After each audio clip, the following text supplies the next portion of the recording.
Well, hello everybody out there on the interwebs who likes miniatures. I'm Doc Eon. This is a Monday.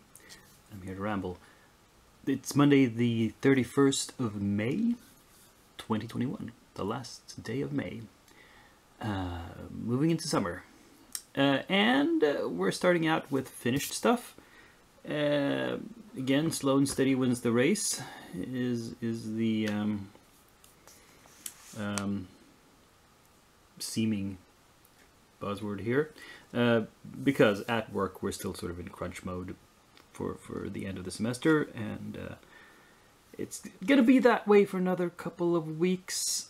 The next 2 weeks actually are gonna be very busy. After that it gets easier. So anyway, 5 minis finished is not bad, I think. And first off, we have the last 3 of the half-orcs from Stonehaven Miniatures. We have a sort of wizard or sorcerer or something blasting fire. The monk or cleric or something praying. I don't know if he's got holy water in his pouch there at the back. And we have a sort of cyborg, maybe an artificer or something, with his artificial arm, and he's got various doodads in his backpack. I had no idea what I just splashed random metallic colors on them because I didn't know what they were supposed to be. And he has a pistol there. Huh.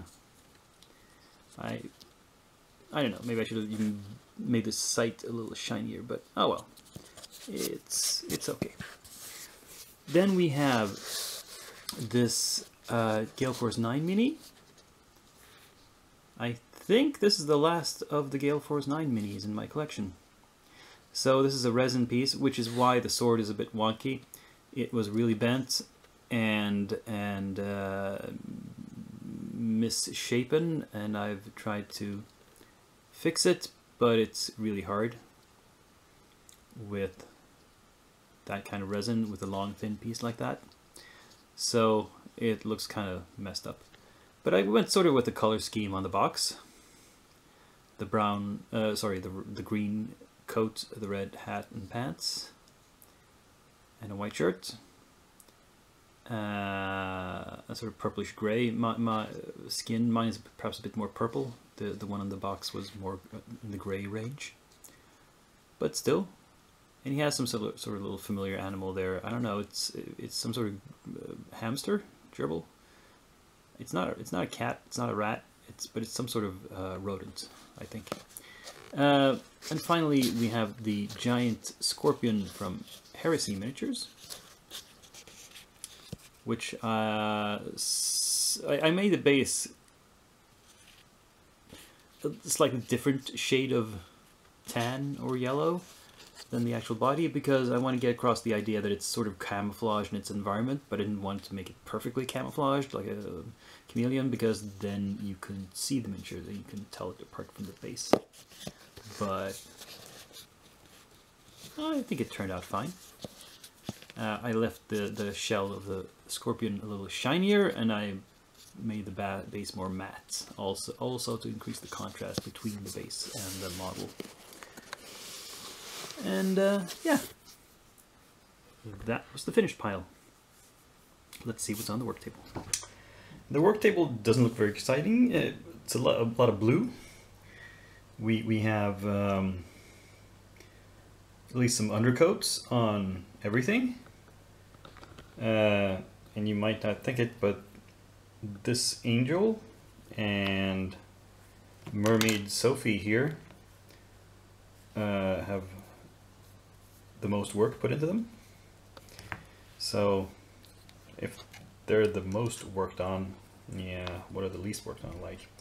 Anyway, there is really, I mean, with these ladies, I just laid down base coats of paint that I happen to have on my palette. I squirted too much of this ultramarine blue on my palette. I had to use it for something, and well, why not make a base coat?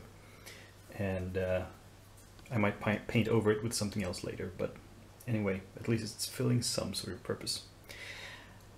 Yeah, so work continues. On this workbench I have the latest miniatures in prep, so I thought this was a good chance to demonstrate different approaches to prep, and specifically basing. So this miniature is a dwarven lady, and I decided I wanted to use a pre-made resin base for her. I decided to go with this one because she's a very small and this is big, so this will get her up in height a bit, and so she'll be standing on top of this thing somewhere. She'll be pinned, but I'm painting her off the base, so I've put a pin in her and stuck it in a cork. So I'll paint this separately, and I'll paint the base separately, and then add it all together at the end. That's one way of doing things. Another way of doing things is to build a base. Now, the thing that stood out about this miniature is that she's kind of flying. She's supposed to be leaping through the air. She's not supposed to be in contact with the ground, but she doesn't really have a flight stand. She had a piece of metal attached to her foot, which goes down into the base. This is a slotted base. This is another tip, by the way. If you have a slotted base and you have a tab like this, and it's loose, and you don't want to sit there and holding it while the glue sets, you can use some pincers and you just tweak the tab so that it fits more snugly into the tab, into the slot. Anyway, so what I did here was add basing grit. I mean, it's this kind of thing that comes in a little plastic tin. And I decided that to disguise this metal thing that she's actually sort of standing on, I want to make it look like just a rock among other rocks. So I built a field of rocks. This is going to be like rubble or well, just rocky terrain. And that will add to the illusion, perhaps. Now, for this miniature, I also built the base. In this case, I used green stuff and a rolling pin, a texture roller, to make this sort of wood floor texture, because I thought this is a guy this could be indoors. This is probably in a pub or a bar or a tavern somewhere. And then, because this thing is very wide, this model is very wide, they're standing, and this is because it's not very three-dimensional. This is because of how casting works. It's easier to cast something that's relatively flat, so they're all in the same plane. And I wanted to add some three-dimensionality because the base looked kind of empty. So I went through my various bits and things, various boxes of stuff, and I picked out mostly I just went for stuff that was of the proper size and wouldn't cover up too much of the mini if I put it on the base. I mean, if I could have had a really big chair instead of this little footstool, but then it would have blocked the actual models or model. So I added this little footstool, as I said, and it's not something a human could sit on. It's just for putting up your feet or something. And a bag of loot, because why not? This is probably why she's hanging on to him, because he's brought back some loot from a dungeon or something. That's the story of this little mini diorama. And yeah, so that's a few different ways you can go about basing a miniature. And well, by next week I'll of course have these primed. They're pretty much ready to be primed now. Maybe even some paint on them. We'll see.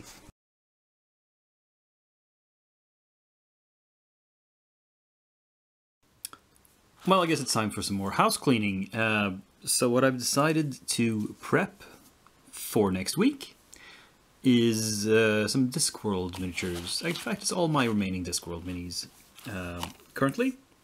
And they are all faculty at the Unseen University. So we have Ponder Sibbons, Monstrum Ridcully, the Bursar, and the Senior Wrangler. So, like I said, this is everything left in my unpainted collection from Discworld. I might get some more. You know, there are.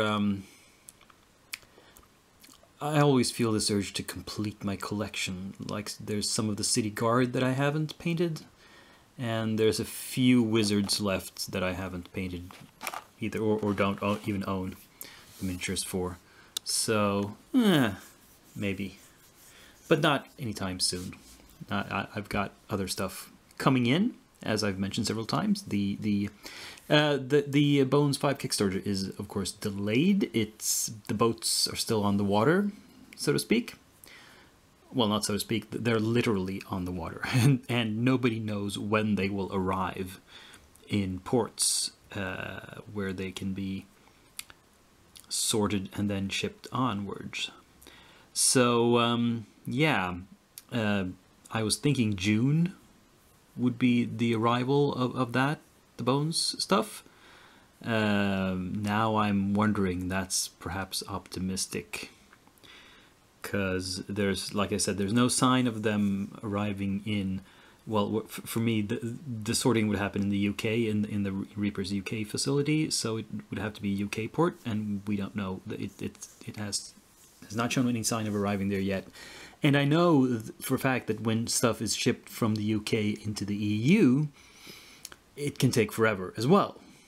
I mean, currently, I've actually placed an order from Reaper, from just metal minis from their website at the start of this month, and they are stuck in customs. They've reached Sweden, but they haven't even had the time to figure out what I owe them in taxes and import duties. It's stuck in that phase.